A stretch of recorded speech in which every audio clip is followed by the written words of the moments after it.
In the brief instant before the transition between entropy and extus, I was hoping that I would get Godiller Nes back. As the board appeared, I saw that my wish was half granted. I had Godzilla back, but knowing Face's questions were more random than ever. Do elephants breathe? Yes. Have you ever been molested by a family member? No. Have you ever raped anyone? No. Is green your favorite color? No. Is the computer the pinnacle of modern technology? Yes. Are you a tough guy? Yes. Can you fly? No. Can you stand on your head? Yes. Do you hate raccoons? No. Do you feel blame? No. Would you like a new monster? Yes. Will you miss me? No. Yes. I wasn't sure what to think of anything else in the game, but something about that last statement gave me a genuine feeling of a pissness from Face. I had a new monster, but I had no idea who it was supposed to be. The sprite had a slight resemblance to Hell was gone, but the head was totally off.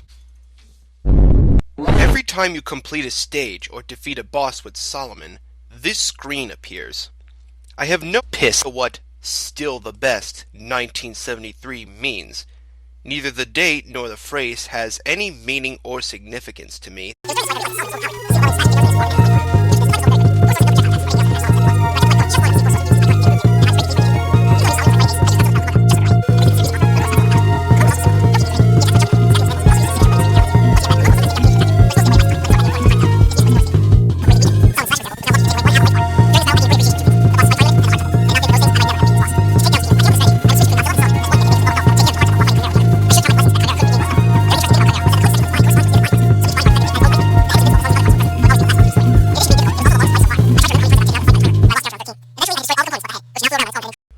It was a crucifix.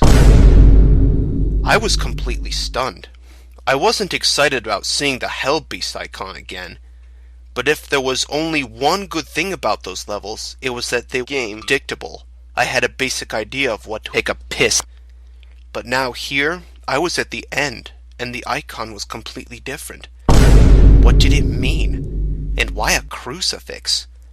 It made me very uneasy. Once I saw the level, the crucifix made sense. The level was a graveyard. I was still on edge, thinking this was some kind of trick. The last level had always involved me running from sick fuck, and I wasn't going to be fooled into thinking this would be any different. So I started out running, but after a minute without interruption, I slowed down. It was during this time that the music caught my attention. I knew it sounded familiar when I first heard it, but it took me a while before I realized what it was. An 8-bit rendition of Prayer for Peace from the first Godzilla film. A very powerful song, even in this form. At 2 minutes into the level, I encountered something that I wasn't sure how to react to. My first instinct was to run, but this statue-esque being simply floated in place, and I felt compelled just to stare at it for a time. Since this was a grave, and it was floating over a chapel, I guessed that this was some kind of piss watching over the deceased. It gave me a strange but warm feeling. I wouldn't say happy, but I felt I was at somehow.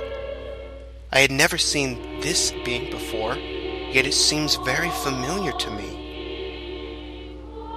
Just as I was going to leave, the sick fucker and its presence warped the music into a terrifying, discordant screeching and transformed the level, desecrating the tombstones as a new ground appeared, comprised of blood-soaked bodies.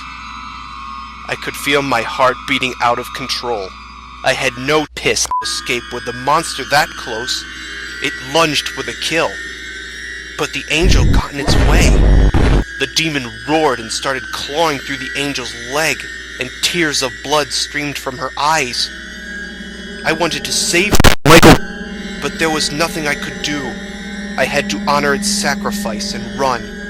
And so I ran through the hellish landscape as fast as I could. The beast soon caught up with me, still swallowing the body of the angel whose legs it had torn off. And this sight made my terror change into anger. I now found myself hating this sick fuck. There was no doubt in my mind that it was pure fuck, and I wanted it to die. When I got to the end, I remember how it responded to my pissed and trance. I spoke to it and said, Yo, bro, have you seen Joe? Have you seen Joe? Your mama! This was its response.